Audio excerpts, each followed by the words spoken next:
Masa kecil saya di sana SD, tapi SMP saya udah kos.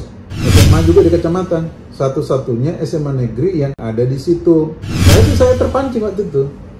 Udahlah Kak, kamu gajimu berapa? Gaji saya 300.000. Kamu nanti ambil buku dari saya, hadiah juara, kamu pintar katanya gitu. Oh, dari situ percaya diri saya tinggi.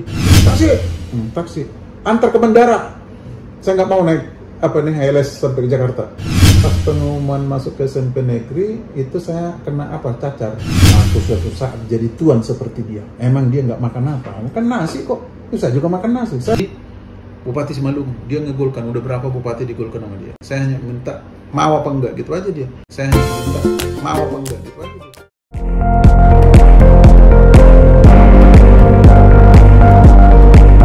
Karena kami yang layak, katanya dia.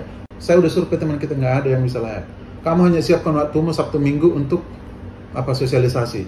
Tiket dari saya ngetes juga lah, bener apa enggak nih kamu ini. Saya pikir kan, Win, aku mau pulang katanya. Ya udah saya siapkan hotel katanya. Siapkan hotel di Medan dan mewah dan pakai ajudan tentara juga. Ya beneran juga saya bilang kan. Ayolah kantor mas, saya bilang. Saya lihat kantornya dia ngatur semua, pakai gedung satu.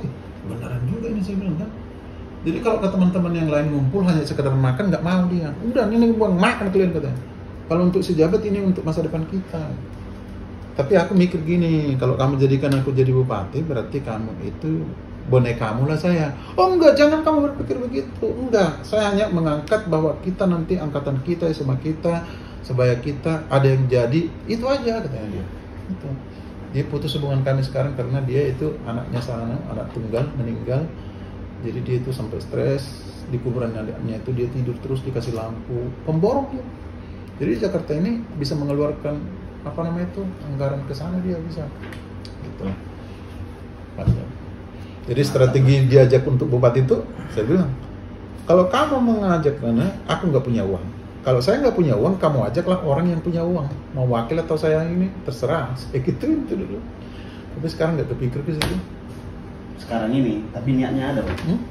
Saya bilang, biar tercapai apa yang saya cita-citakan tadi, di kampung saya bilang, ini kan udah habis periodenya jadi kepala desa. Saya mau kepala desa. Di Samosir juga saya bilang itu di grup Samosir itu. Ada putra daerah ini nih. Cita-citanya apa nih? Ini lanjut nggak jadi gubernur bupati gitu. Saya mau kepala desa di kampung kita saya bilang. Untuk mencapai yang tadi itu, anak-anak ini biar sekolah semua. Hanya itu. Ya. Anak satu desa ini harus jadi kuliah semua ini. Nanti di kemudian hari saya diingat sama mereka, itu aja. Karena ya kita lihat sekarang Bang, jika saya gitu anak yang putus sekolah yang dari kampung juga, ya dia sudah atlet yang punya prestasi go internasional, sama si Ari Tonang itu juga anak yang putus sekolah juga Bang. Faktornya kan karena mereka orang pedalaman sana. Ya memang cirinya orang sukses orang kota jadinya. Kampung saya nggak ada sampai sekarang yang bisa naik, nggak ada. Orang kalau mau sukses kota titik, udah benar itu. Ya. Terkait kalau JK ya, kalau saya komentarnya dia punya talenta itu aja, dan betul, punya cerita juga tentang masa lalunya kan, tantangan dia yang membuat jadi seperti itu. Sama jadi, kayak si Ari Tonang yang baru kemarin menang itu juga kan. Oh yang di negara lain itu ya. Sama si JK satu camp orang itu di sana di Irlandia kalau salah, Amerika Serikat. Ya kan, sekarang ya sama kayak cerita Bang itu dari kecil, kehidupan mereka agak susah gitu. Faktornya kan karena mereka orang pedalaman jauh dari kota Bang. Pasti kita mikir gimana kita jangan seperti di situ terus. Iya. Satu. Dan memang kita tantangan. Kalau ada sekarang kayak saya nggak ada tantangannya itu. Nggak ada tantangannya, udah pasti yakin dia. Warisan juga udah pasti ada begini kan ya udah. Nggak ada kasta ya. Kasta ini yang bikin nggak ada tantangan. Itu kasta dan tantangan bikin jadi orang motivasi tinggi ya. Gimana kita kalau SD itu di kampung kan nggak ada yang kita lihat yang pembanding kan, nggak ada yang dirajakan kan, semua punya kebun kok, punya sawah. Orang tua ke sawah, anak sekolah main ke sekolah, nggak sekolahnya orang tua mana tahu, ya kan? Anak ini ternyata belok di jalan ke kiri. Ya. Rata-rata begitu. Kalau nggak punya uang juga cengkehnya itu bapaknya dicuri habis. Tapi kalau di kebun tadi tuh hormatnya itu ke tuannya itu kan, Iya. karena feodal tadi itu jajahan Belanda itu, kebun itu kan milik Belanda. Asisten dibilang tuan, oh tuan itu katanya. Jadi kita rakyat ini, rakyat jelata ini harus nyembah dia tuan. Bayangin aja, anak dijemput, anjing galaknya dikelilingi, hansip harus ada jaga rumahnya. Inilah hidup dunia. Hati saya langsung bicara di dalam, saya kan seperti kamu karena kamu juga makan nasi. Kecuali kamu makan batu. Kalau kamu makan batu, maka saya akan belajar makan batu. Tapi selama kamu makan nasi, saya bisa. Itu aja. Ya, baru sekarang ini sadar saya, oh iya, manusia itu punya IQ. Jadi waktu itu salah saya. Mungkin hitungannya IQ dia lebih pintar. Tapi setelah diasah kan bisa juga. Buktinya saya pikir kan orang kampungan kok. Di Medan saya bisa, wah punya kenangan khusus itu kalau saya di Medan ini. Kenangan sampai hafal saya namanya sampai sekarang kan. Tapi gak jadi dokter mereka, DO dia. Oh iya itu ya, karena nggak ada yang motivasi lagi ya. Kita itu kalau dekat kita bisa belajar dan mengajar itu kan. Dan curhat bisa. Ya. Kalau kita hanya sekedar teman biasa, enggak. Nah, ini yang tiga ini. Yang satu, diam-diam jatuh hati. Jatuh hati dan saya tangkap dan saya menikmati enaknya Medan itu dijamu sama mereka.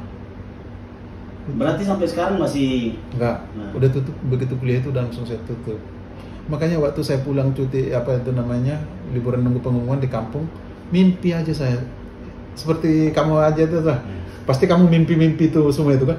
Aduh, kok enaknya. Aduh, gitu saya selama itu. Kapan lagu pulang ke Medan ini ya gitu. Itu pikiran saya di atas angin. seru-seru nih Om. Jadi quote-nya apa? Kesimpulannya, quote yang paling menarik nih. Ya, Ayo. langkah abang kita ini kan dari SD, SMP, SMA sampai menjenjang karir sampai segini bang.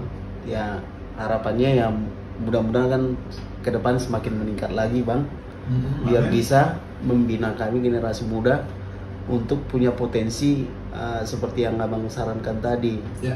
Yang pembinaan ya, kalau nggak dari abang saran untuk kami generasi muda, dari siapa kami terima?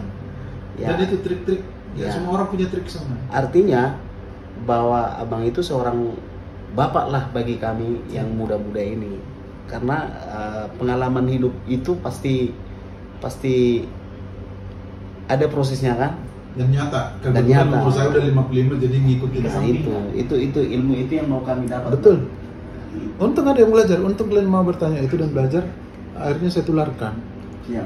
Nah, tularkan. Pesan udah buat kami yang masih punya anak-anak yang masih kecil, Iya.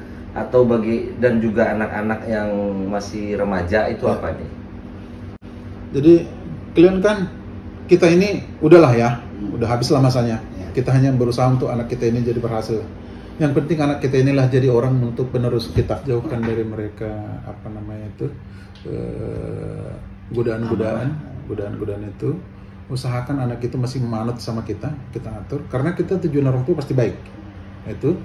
Terus yang ketiga, ketika dia dewasa, saya bilang yang tadi tuh, kuliahkanlah itu. Itu aja tanggung jawab kita orang tua. Jangan menyiapkan warisan untuk anak. Kita hanya menyiapkan sekolah dia, SDM dia, untuk dia bisa berkiprah. Anak saya juga saya bilang gitu. Mertua saya tidak punya apa-apa ditinggalkan sampai sekarang. Sama dengan orang tua saya. Gak meninggalkan apa-apa. Anaknya aja disekolahkan semua kedokteran, kuliah semua, jadi semua. Jadi hartanya mereka yang ada sampai sekarang hasil karya sendiri.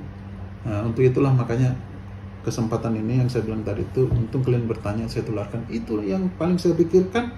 Kalau saya ceramah, selalu itu yang saya ungkit. Nah, tanggung jawab kita kan. Dan ingat, antara SMA dengan kuliah nggak beda jauh gitu. Orang aja ketakutan duluan, sama dengan yang pasang ring saya bilang tadi. Ketakutan aja kalian. Besok kamu kalau lakukan itu, gitu aja, nggak terasa pasti gitu tuh. Karena nggak dilaksanakan. Kalau curhat seperti ini kita tahu.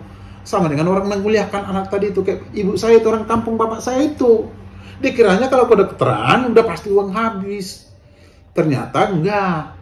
Kalau kuliah di negeri ya sama. Aku kan nggak tahu itu.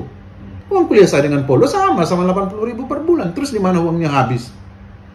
Itulah kekurangan kita orang kampung. Maka sampai sekarang moto saya yang membuat orang berhasil satu. apa namanya, coba dulu, usaha dulu, baru bolak-balik. Jangan sampai menyerah sebelum mencoba. Jangan sampai menyerah sebelum